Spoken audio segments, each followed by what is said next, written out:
Hi, it's Hannah with WTI.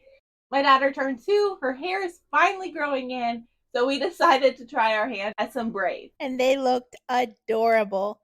The hair I weaved in with her braids was by SHUI, and it was so nice. It's a synthetic hair, but it was really soft and smooth.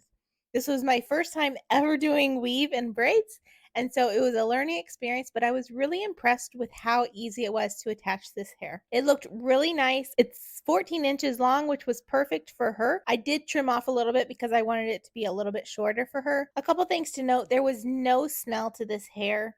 So it didn't come and have like an odor that kind of stuck to it. It had no smell at all. It also did not irritate her scalp at all. She never acted like it was itchy or bothersome in any way. I also love that you can set this hair with hot water. So after I did the braid, I would take the end that wasn't braided and I would twist it around a pin and dip it in really hot water and let it sit there for like 15-20 seconds.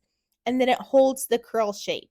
So that is how I got the ends curly. It was so easy, but made it look really nice and finished on the ends. Here you can see the texture and the amount of hair that comes in one pack. You get 8 packs of this. So for my daughter, because her hair is still thin, we had tons left over. Highly recommend this. And that's my point of view.